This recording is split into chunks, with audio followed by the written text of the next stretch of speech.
Meeting recording has started. Okay. Oh, that, Yep. that's a good sound, yeah? Yep. Steve? Steve, I see the poll is needs to be reset to the beginning. Hopefully you heard me, Hassan, yeah? Stephen, Sorry, no, again, I did hear you. The poll is on the last question. It needs to be reset to the beginning, I think. Okay, yeah, I'll start that Okay. now. Okay.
Hassan, did you just send me another link? No, this is the one. You are right. Okay. Okay. I thought so.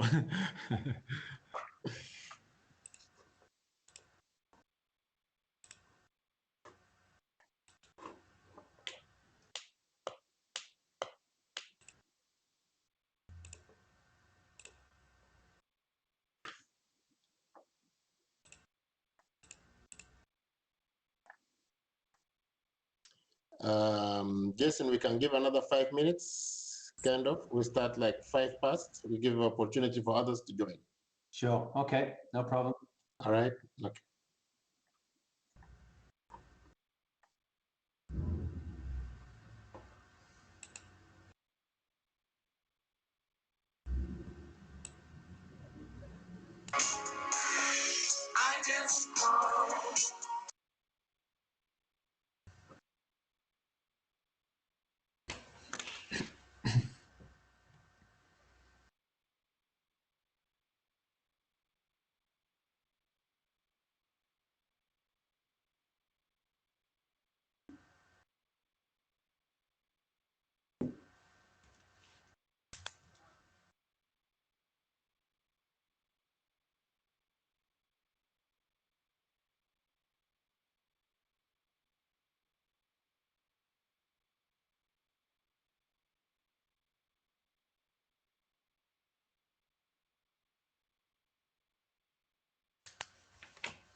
Okay, I guess we can get started.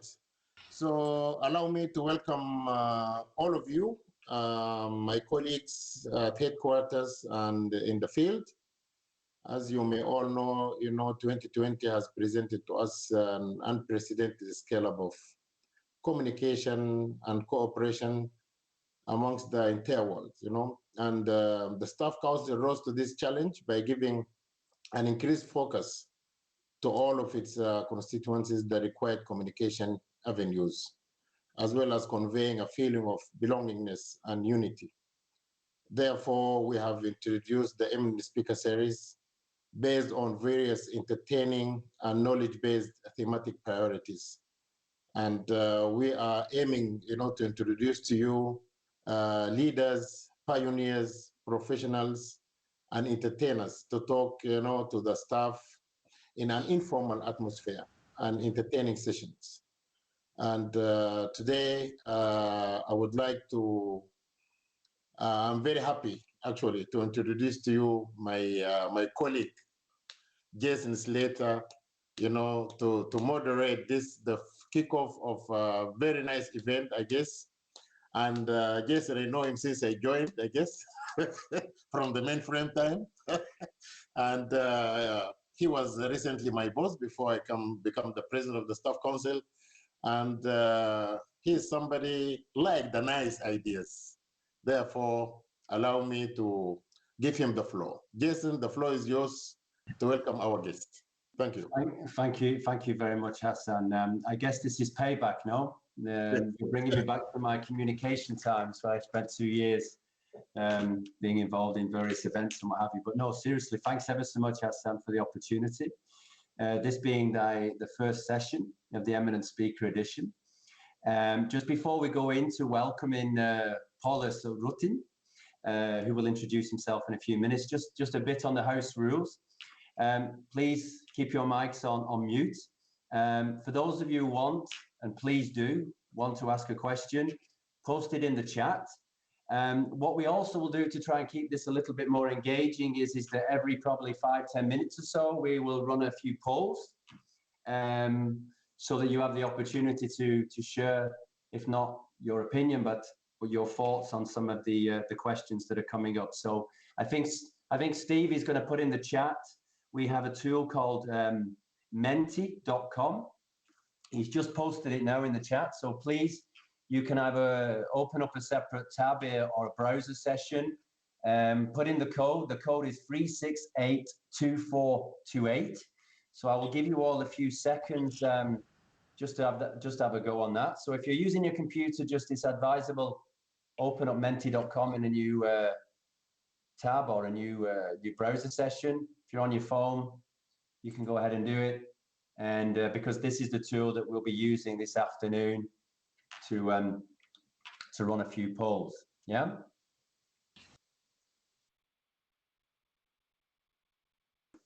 So when you go on to Menti, you will see that it tells you that this is the Eminent Speaker Series and then the name and CMS milling. If you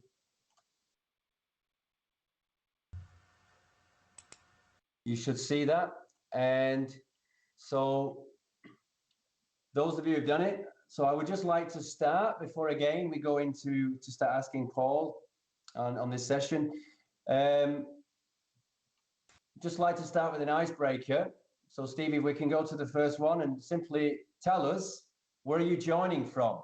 So you should see a map and you can move this around and more or less click where you are. Don't worry if you get the wrong country or not, but it will be interesting just so we get a feeling for where everybody who's online is joining us from this afternoon. So just click on the map, round about where you are, submit that.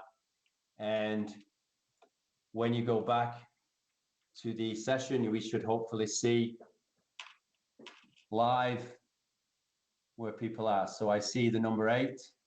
I know there are more of us online, so please have a go at using menti.com, code 3682428.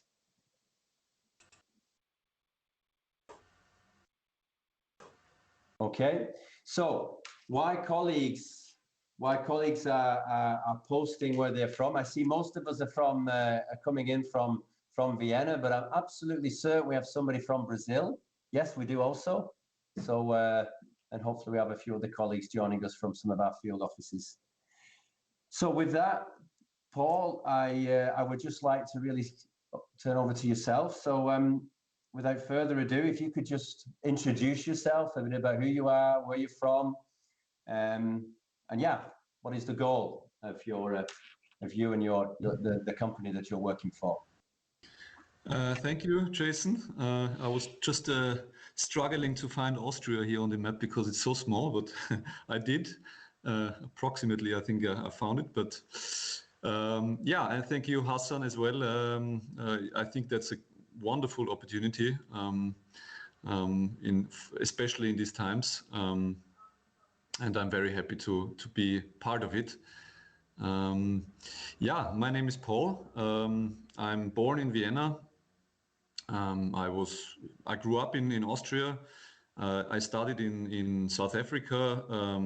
That was eight years ago, and that was actually my first time I came to Africa, and I was traveling. I was traveling a lot in southern Africa, and that's when I found my interest in that continent. And after my studies, I found a company in Austria I didn't know before. That is the company Compact Milling Systems. It's a small family company, and they operate a mill themselves since 1881. So they are in the 5th generation now, and their second business beside the mill, selling flour to Austria and export it worldwide, is a machine building company, CMS. And the inventor, Peter Dyke, he invented this mill actually for their own purposes. They had a very limited space on their factory area, and he invented a very small mill, and that's actually patented. So it's a patented system, and they found out that it's actually perfectly fitting to countries where the infrastructure is let's say not available. And so he invented this small mill, and in the 70s, and I'm working for this company now since 5 years, and I'm a lot traveling to Africa. I was just in Tanzania in January, and in 2 weeks I go to Nigeria. So yeah, I see a lot of wonderful places in Africa, and yeah, I'm happy to represent CMS. Thanks, Paul. Just take a small step back. Just explain to us a little bit more about what is a mill. I think some of us may have this impression going back many years ago, but I'm sure things have changed. So just explain in a few words what exactly is a mill. Yes. So we in Western countries or even in Africa, we know mills as they are built into a big industrial building with many levels, because the grain. So the mill is there for milling the grain. That could be wheat or rye or sorghum or maize. The grain has to go through a very long process actually until we have the flour in our hands. You think that flour is just a milled grain, but it actually has to pass very many machines to be a flour what we know. And therefore it must be built into a very big industrial building. Our mill is different. Our mill is very simple, and we build it into a container. It's turnkey ready. So we produce this mill in Austria. It's made in Austria. It's very high quality. We make a test run once it's finished, and then we invite the customer who will be trained on his mill, and then we send it to his site wherever it is. And our mill it's interesting because it's very compact, it's modular, and it can even be operated mobile. So we are the only company in the world actually who can produce such a compact mill. And it was always the goal of Peter Dyke, the inventor. He's now 75, and he's still the technical brain of the company. And it was the goal to make a mill which can compete with industrial mills. So that you want the same flour quality and the same extraction rate from the wheat. So maybe I explain this because it's interesting. If you have a grain kernel, which is 100%, and you have flour, and you want to have as much as possible of the extraction rate from that 100%, which is normally in industrial mills, it's 80%, and we have the same extraction rate. So from 100% kernel, we can make 80% flour. The rest is bran, which can be used for animal feed. So we are completely competing with industrial mills, but our system is much smaller and much easier and yeah, much more effective.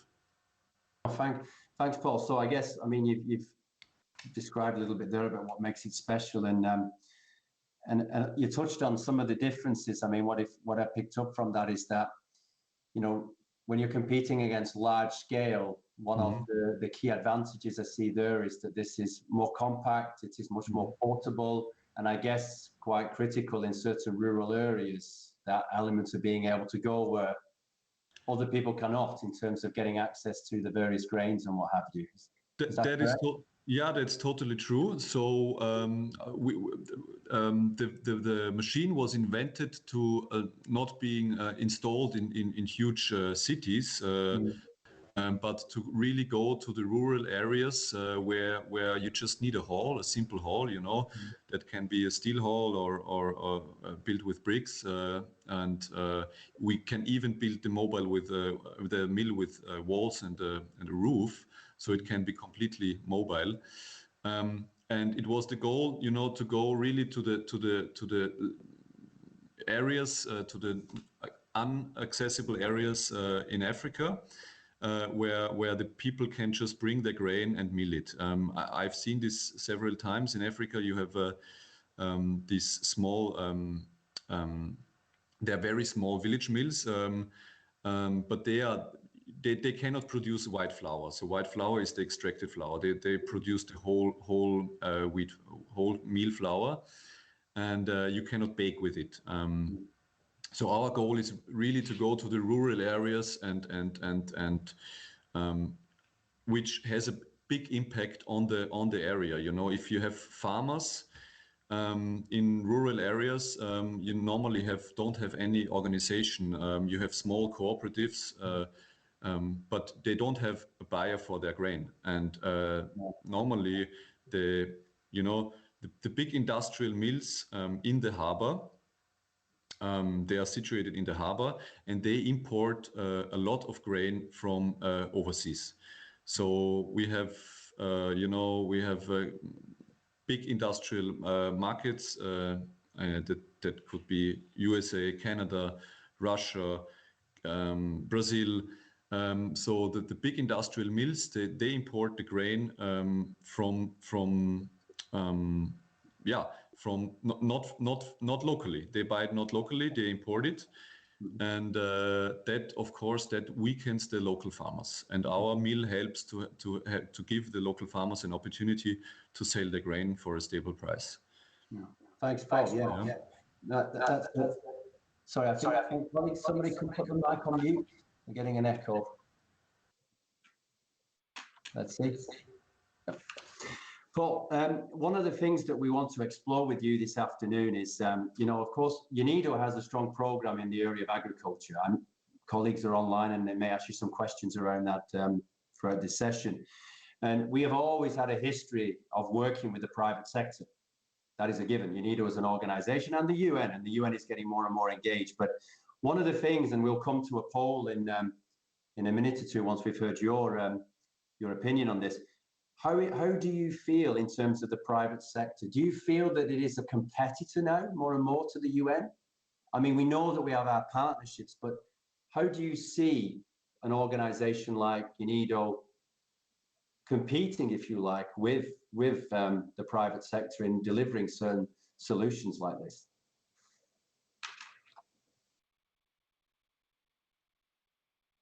Paul, unmute.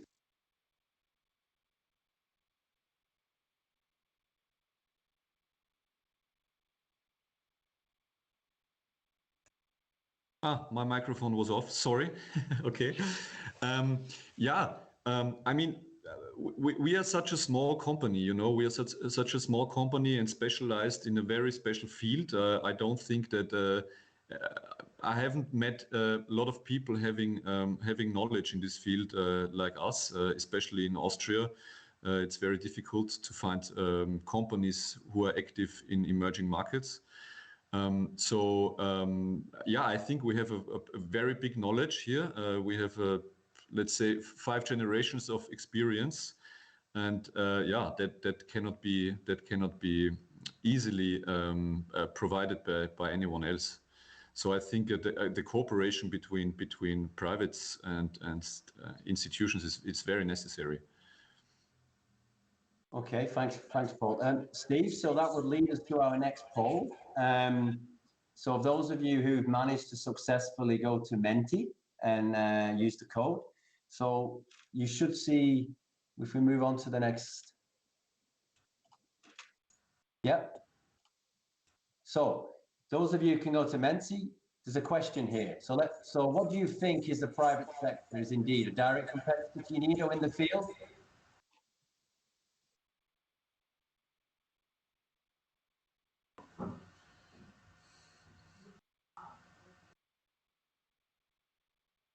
(50-50). That's difficult now, huh? No. Let's give colleagues a few more seconds to see what opinions are about this, whether indeed private sector is a direct competitor to UNIDO in the field. Okay, so, well, I guess it's more 50-50, 40, no, more. Okay, so looking at that poll, then we see around 56% of colleagues think no, but still 44% think yes. So Paul, you're in the hot seat. What do you think of that quick poll of around 30 colleagues or so? Yeah, I hope not everyone voted yet, and I hope they vote for no. Yeah, as I said, I think everyone has his knowledge in their specific field, and I think the more knowledge is gained together and is focused on, the better it is for everyone.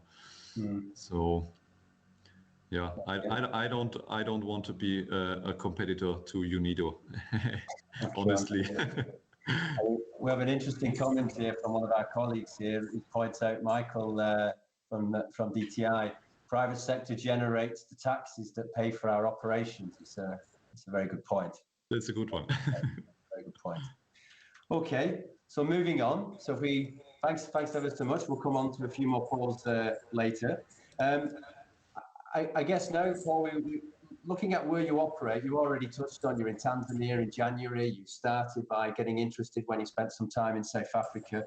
So what do you see as and that primarily, UNIDO operates in around 120 or so countries in terms of implementing projects, in all of the various continents and regions. But of course, Africa has a very strong focus in our mandate. Tell us what you think are some of the key challenges in working in such an emerging markets, and particularly your experience in Africa. And I guess back to the previous question, something that I would just be curious to know about, whether you ever bump into people from other UN organizations when you're out and about, whether you see a presence there in the field. So twofold, what do you see are the key challenges, and what is your own observation of our presence in the areas that you operate? Okay, the key challenges are easy because we have to deal with them every day. One of the biggest key challenge is financing. So we have so many inquiries from emerging markets, and I talk about Africa mostly because we are highly active there, and it's always the same topic. We have very interesting people asking about our technology. And it's always very difficult if I have to explain, the total investments and the difficulty of financing it. I mean, we are really trying to also offer the project financing from Austria or from Europe, but very often it does not work because they don't have any financial history. And the countries are poorly rated. So I talk about Burundi and Rwanda and Guinea. So we are really dealing with very complicated countries when it comes to financing. And the second thing is the know-how. It is, our mill is very simple. And as I told you, we offer training. but really the knowledge from the field to the baker. So the whole process to organize this is a difficulty. And of course, the agriculture is very volatile. Sometimes we have big harvests. Sometimes we have terrible losses in the harvest. We have a post-harvest loss. So we really have to focus on that basic process: how to get the grain to the mill and how to get the flour then to the baker. One very interesting point is that we now invented the mill being able to be operated with photovoltaic energy. That means with the sun. There's of course that this is a higher investment, but then you have a mill which is totally independent from everything, and that is one point. And the other point is that we are working together now with a small bakery, which is also working with photovoltaic energy. So we have the whole value chain can be provided with the mill and the bakery, which is a good solution for that problem. So it was financing and the know-how actually, which is the biggest challenge. Yeah. No, I mean, particularly on the financing, I mean, not just for UNIDO, but the UN at large. I mean, when the Sustainable Development Goals were introduced, and there was an assessment in the last year or so that there is a huge $13 trillion financing gap. We'll come on to that later, though, Paul, about some ideas that you have. I know that we would be interested in hearing how small businesses could benefit from the, intervention of not just UN, but IFIs and what have you in financing later on. If I may just pause for a second, because we got a very interesting question. It's not to you, Paul, actually. So you get a few minutes break here. That's good. From Vanessa, and you can post these points in the chat. Would be interested to hear from the audience why we think that the private sector is a direct or is a competitor to UNIDO. So please feel free to drop, one or two comments just in the chat, so we can try and get an understanding as to why private sector in some areas may well be a competitor to UNIDO or the UN for that matter. Okay, so while that's going on, Paul, we carry on. So you mentioned then clearly, we got this in terms of the challenges supporting the value chain, the financing being a key elements of some of those, helping particularly in Africa. What are the kind of solutions then that, I know you've touched on something, what specific solutions not only do you provide, or do you think we should provide? We meaning, whether it be UNIDO, whether it's even some of our sister organizations, etc. So in helping overcome those challenges. Yeah. So from my point of view, we have to be there, which is very difficult right now, because I really see that traveling is important. Being there physically and seeing the difficulties and the challenges, talking to the people there. I always feel a little bit stupid when I sit here and talk about the projects in Africa, because actually I have to be there, actually always on the ground, talk to the people and managing things. So yeah, this is one of the points, definitely. And yeah, I'm glad when I will be in Africa again, and that will be soon. Yeah. I mean, we're also in the same situation, 12 months now into the pandemic, and, UNIDO is a very much, although we have a field presence and we have colleagues online, we do rely very much on colleagues being able to go out and implement the projects on behalf of our funding partners to support beneficiaries.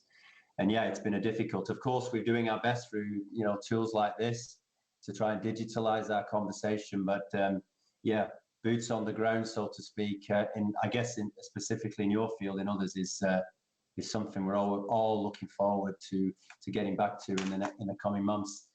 So I'm just reading the chat, if I may, while we have this. I see Good point. I think it's a very good point from Radika Ivan, that, you know, when we talk about competition with the private sector, that some of what we provide is technical consultancy, you know, technical assistance. And it may well be that some of that capacity building that we provide could also be provided by the private sector.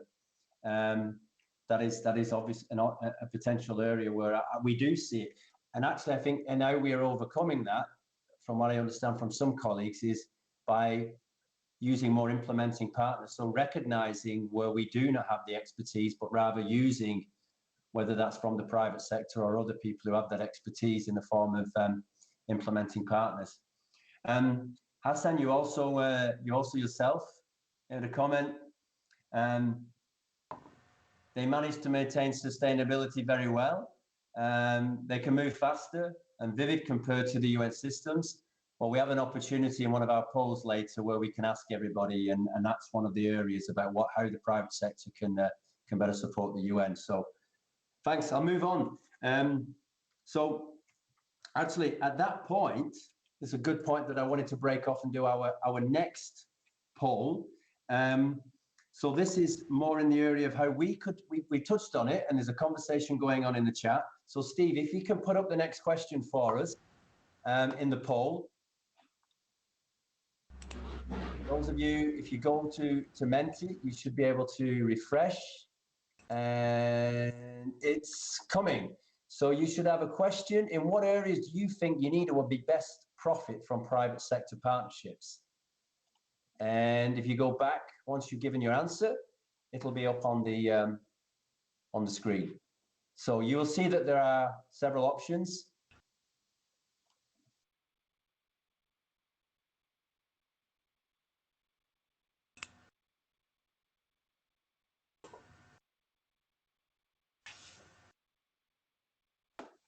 So fill out the 5 options that you see, 1, 2, 3, 4, 5, rank them. And back on the screen, we should see the results coming in live. So the first one at the moment is expertise, bringing in expertise that we currently do not have within the organization. The second one, which complements nicely what Paul was mentioning before, is financing and investment, providing sustainable solutions, social economic impact, and risk management, mitigating some of our risks.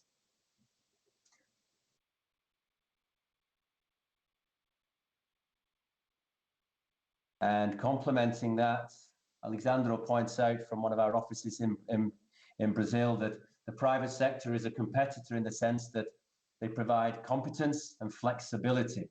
I'm not sure if I got all of the rest of the comment, but I guess some of that's coming out now. So good, thanks colleagues. So one area there is clear expertise that we could benefit, and the other is supports nicely what we know anyway within the UN system at large and UNIDO, which is to provide finance and investment. And I think from what we heard from Paul there is that this is specifically about how we can invest in some of those businesses that we ourselves provide technical assistance to. And I guess it's a given that what we were looking for is that it's sustainable, clearly has an impact, and yeah, last but not least is to help us mitigate any risks. So, Paul, back to you. So moving on then to our next few questions then. You may have touched on this a little bit, but we would be very interested, as I just mentioned, you know, UNIDO works very much with small businesses, small, medium enterprises, some also micro, small, medium enterprises. And what we would be interested in is how specifically all of these solutions that you have around milling and what have you, how is it really bringing an advantage to those local farmers, in particular those ones that you are finding in more rural areas? So if you could, if you could pick up that, would be great. Yeah, thank you. I'm glad because I voted for expertise and it's on number 1, so I'm in the winner team. No, what really what is our thought or what we have experienced is that the problem is really that the industrial countries and the Western countries, their agriculture is subsidized. So we can produce grain for a very, very cheap price. and I include here Austria because we have the technique, we have the subsidy. The farmers are producing for a very small price, which is on the one hand good because food should be cheap, especially a grain, because it's basic food. But on the other side, if we export it to markets where there is no subsidy and where there is no industrialization in agriculture, the production price is 2 times, 3 times, sometimes 4 times higher. So the local farmers cannot compete with the international grain price, and that's a big topic, because as I said, the big industrial mills, and they are often in Africa, they are monopolists. They are sitting in the big harbors, and they import this very cheap grain, and the local farmer cannot compete.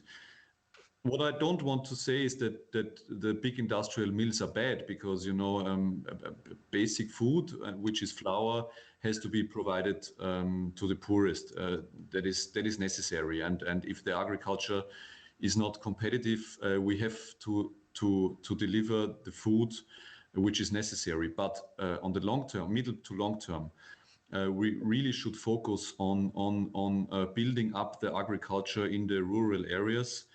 And that has to happen through industrialization and through small processing plants. And this will also help to reduce the post-harvest loss. So the post-harvest loss means that if the farmers harvest their grain and they don't have any storing or processing capacities, they lose 30 to 50% of their harvest, and that's of course weakening the farmers. And our concept is really to go to the rural areas and to build up these small silos, small mills, small bakeries, to provide a local value added, which helps the local farmers to get a fair price. And to also to know what they produce, and this will help the whole area wherever this mill will be implemented. Thanks, Paul. What I would like, if you don't mind, we have one of our colleagues online, Frank Hardwick. I worked with Frank a few years ago on an interesting project, and I know that he's done a lot around farming, etc. I mean, we worked on an Armenian project together. He's now in our research department. And Frank's made some really great points in the chat that I don't think I can do justice to. So I would much prefer, Frank, if you could unmute and have a conversation a bit with Paul directly yourself, if you don't mind. So thanks, Frank. Go ahead. You have the floor. Well, I just wanted to put a comment, and now I brought myself into this whole thing. Look, of course, I'm very close to this discussion on what UNIDO should do, particularly in the agricultural sector. I've been working in the agri department for quite a long time. I've been also doing lots of research on how to promote agro and agro-industrial development in different parts of the world.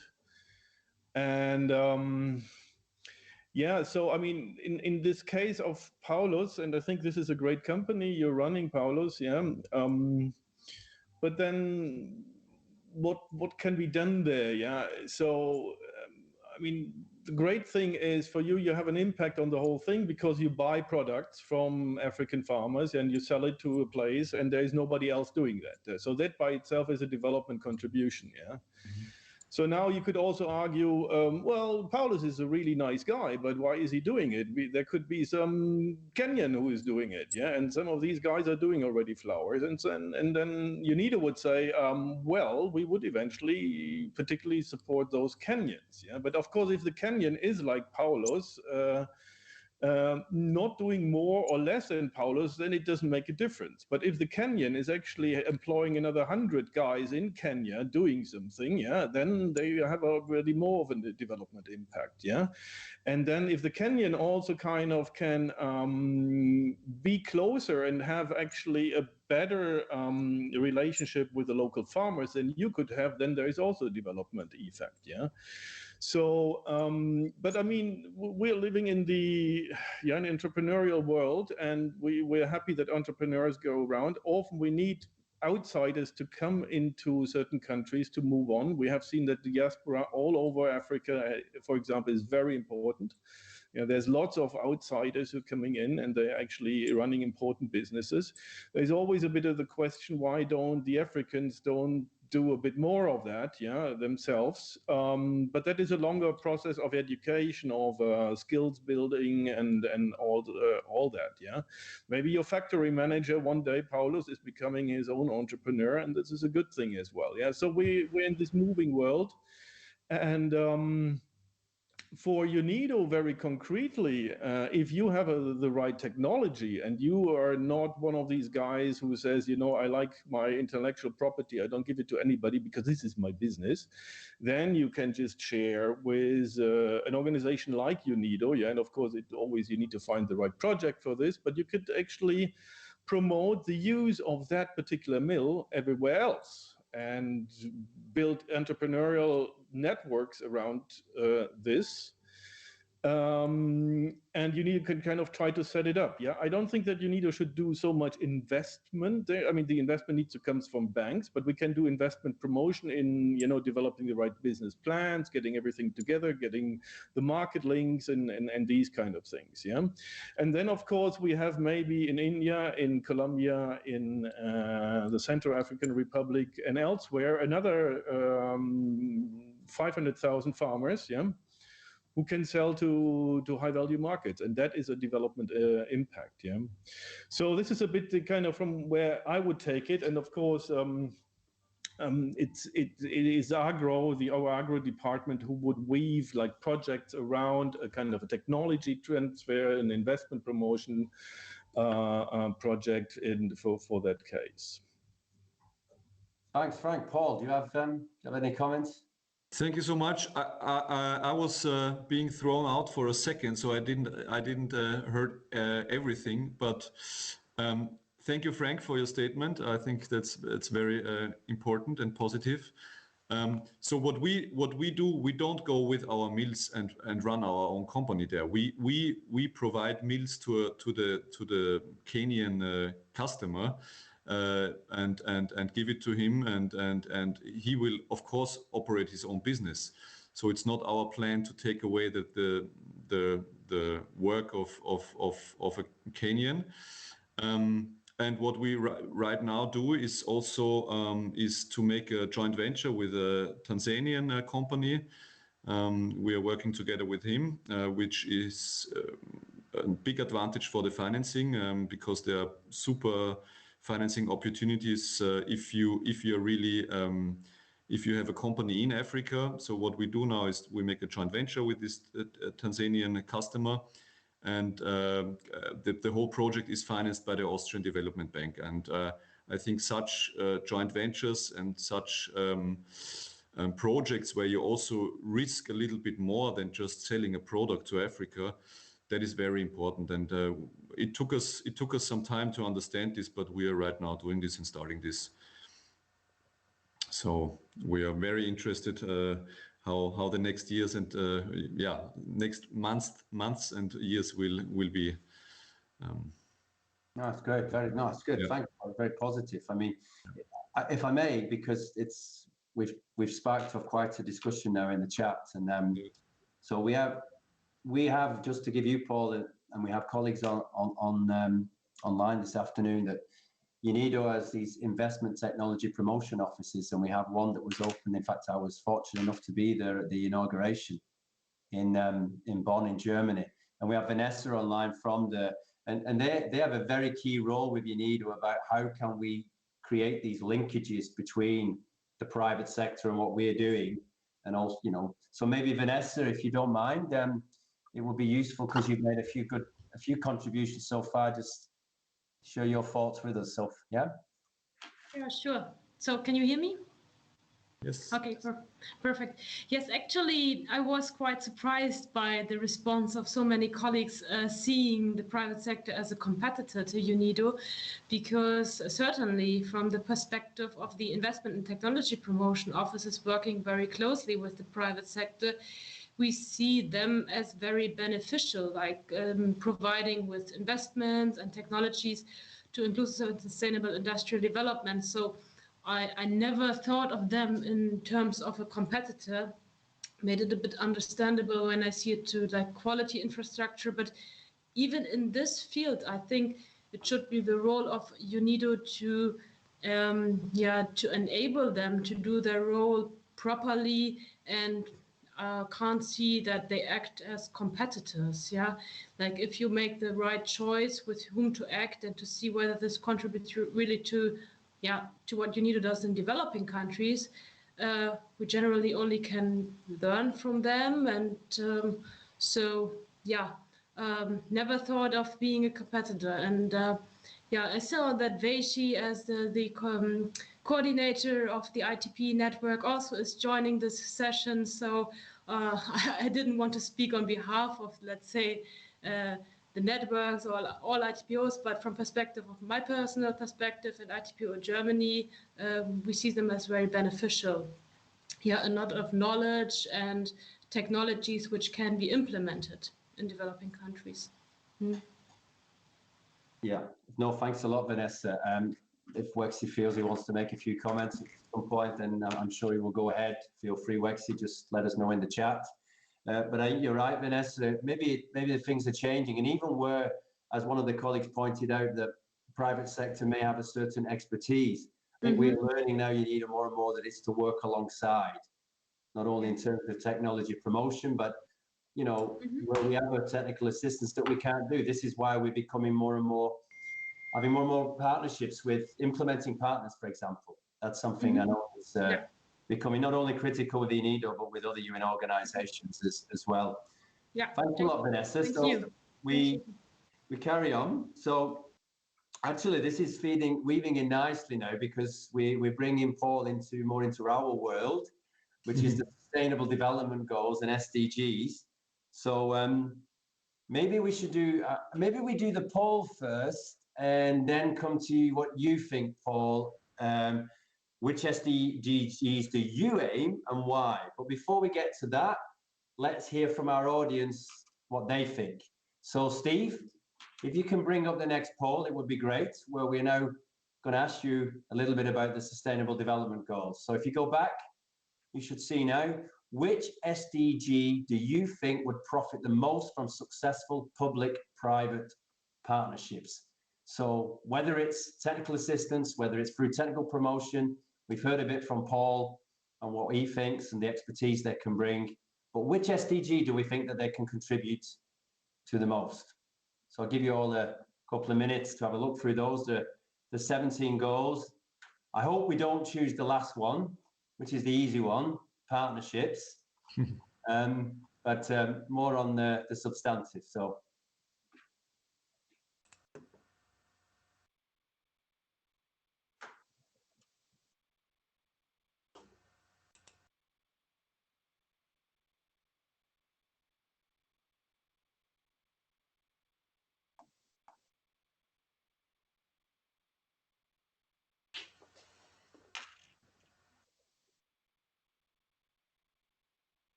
So 15 of you have managed to fill in the poll. It would be great if we get a few more. I must say this is a nice way of presenting the SDGs. We see that SDG 9, UNIDO's, if you like, primary mandate in terms of inclusive, sustainable industrial development is outed. So firstly, SDG 9, followed by SDG 8, and I know I should know this off by heart, but it's decent work and economic growth. I think that complements nicely what we're doing around SDG 9. And then we have a couple of others coming in. Responsible consumption and production, zero hunger. SDG 8 has popped up even more. Climate action. So it's quite interesting if we think about what are the major thematic areas that we're supporting now under in terms of what DTA is doing around digitalization and fourth industrial revolution, agro industries, and then we've got with climate action around renewables and the environment. So yeah, we see there that SDG 9 clearly is out in front from our perspective. So you've heard from us, Paul. So now over to you. So, I mean, firstly, it's great if a company like yourself in CMS is even thinking in those terms, SDGs. I know from my discussions with the private sector, it's been more about educating. So it will be wonderful to know which do you aim towards and why. Yeah, thank you. Yeah, it was also for us. We implemented our social corporate responsibility report, I think 2 years ago, the first time. And it was also new for us because for our small team, I didn't even knew before that the SDGs existed. So we had a great chance to define our SDGs and write down where we think where we contribute. And that is actually quite easy, I would say, because I mean we produce flour, which is necessary for the food for consumption. So SDG number 2, zero hunger, it's a big aim for us, and we think that not only the production of flour but also the increase of the agriculture around a flour mill will help to fight the hunger. And of course the climate action is very important. So we tried to reduce the energy consumption to a minimum, so we can operate the mill with the photovoltaic energy. And not only this, but also the reduction of the big imports from the big ships with hundreds of thousands of tons of grain, which we know is a big problem for the environment, the CO2 emissions of the ships. So yeah, to really make a local production of the grain and of the food and consume it where it is grown. Actually, that is our goal.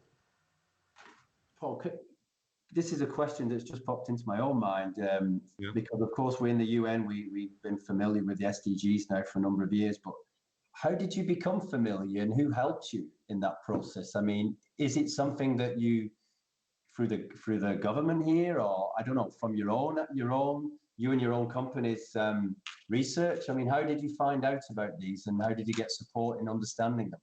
Yeah, no, it was, I heard of it the first time 2 years ago, and when I heard it for the first time, suddenly it popped out everywhere, you know, and I, first of all, I really think it's a good thing because we didn't had to do this CSR report, but we thought, okay, that's a big chance for us, you know, as a small company to prove that we care about these goals, because I think every company should has as a goal to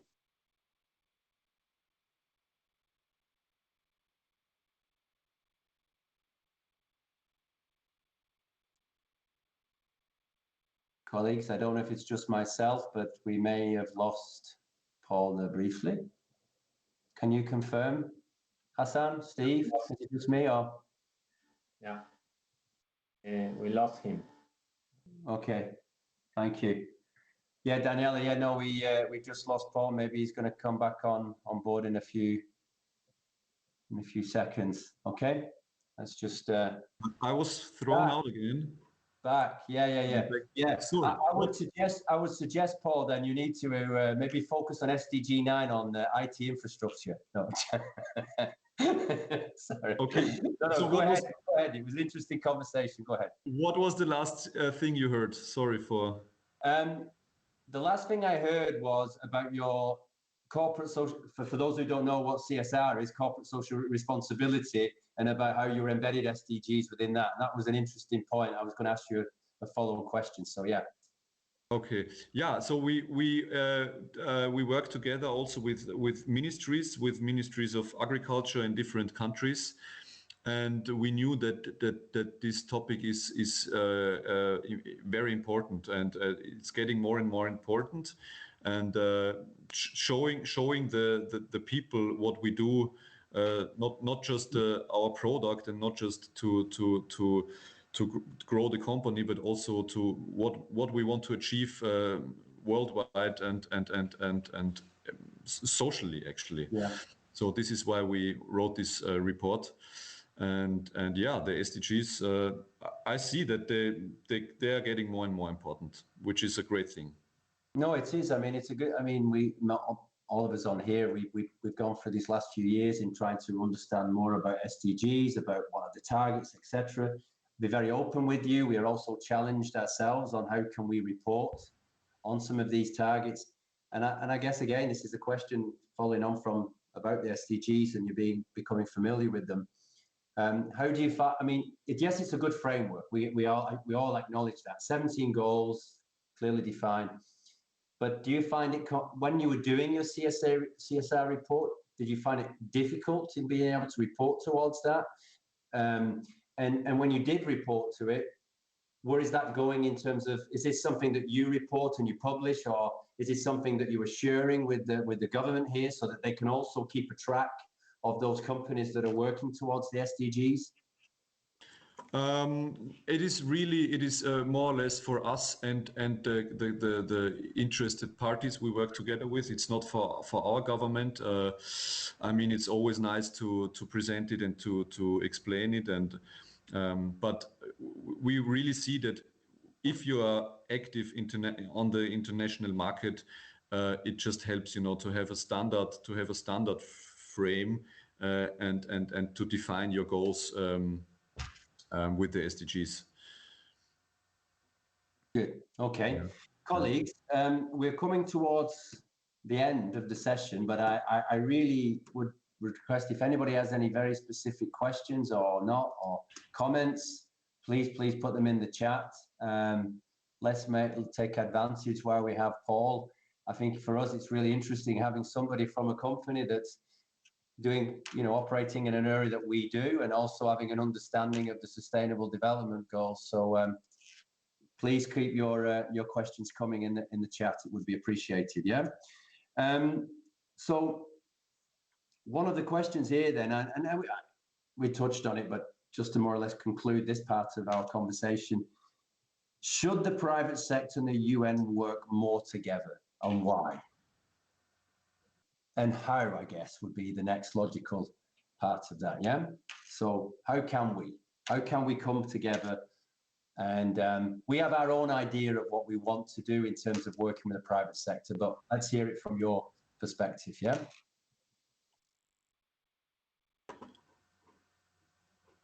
So, yeah, I mean, I think we are quite extreme example, because we are a very small company, and we need institutions like UNIDO.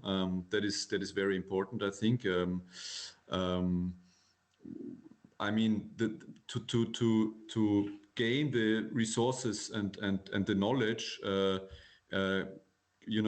that's worth a lot. So we think, I was talking to Hassan a little bit about that before, and we think that it's very important to just cooperate, and everyone has his knowledge in his own field. I can see that, because I'm not a technician, but I'm always, when I talk to our technicians, I respect them so much, because they know things I could never imagine. And I think that it's the same if a private company works together with an institution like UNIDO.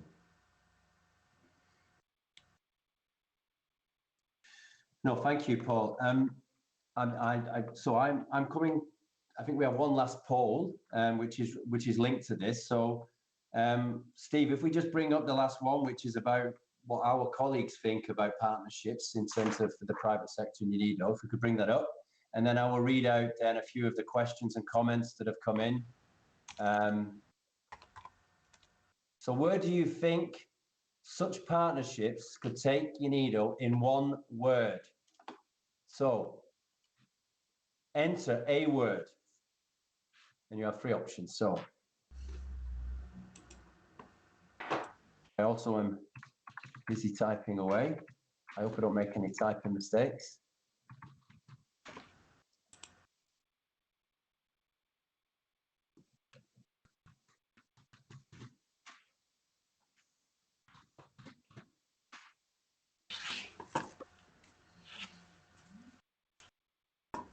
So so the way that we see the results back on the screen is, of course, the words that are the most common are the ones that will be the most prominent. And so, yeah, again, yeah, financing, sustainability, IFI cooperation linked to financing, of course, impact. Yeah. We have around 8 colleagues. Let's give a few seconds more. Multi-stakeholder cooperation, efficiency, investment, business sense, links to expertise, what we were talking about before, finance opportunities, yeah, so financing, finance opportunities, IFIs, investment, there's a clear link there to what we mentioned, and sustainability, yeah. Wow, that's a nice mix. That's great. I think there's nothing missing here. No, it's useful. I mean, what's your thoughts on when you're on some of those specifics? You agree? Job creation. That's an excellent one. I was hoping that would pop up. Funding, yeah. That is true. Oh, over to you. I'm reading out the words now. I think it's the mix of everything. I mean, it all comes together here. I'm glad that most of the people are typing in here. And it just represents the impact which these partnerships can have, I think. I'm still trying to read all of them, but that's great. Maybe we can collect them, and I mean this. It's all recorded. I think it would be great to get the results of these polls as well. Absolutely, we will share with you. We will be really sure to share with you, and I'm sure Hassan and Steve will share with colleagues. Just the feedback they received today from the various polls. Have we got colleagues? Anybody want to take the floor? You can unmute your mic if you want to ask Paul a question. Put it in the chat. I mean, we've gone through really the areas that we did to get an idea of, understanding where Paul is from, what his business is, some of the challenges that's been facing in terms of operating in Africa and the solutions and how we're aligning himself to the SDGs. But if there's anything else that you think that obvious that we've not covered or just please feel free. Unmute your mic. Go ahead. You have the floor.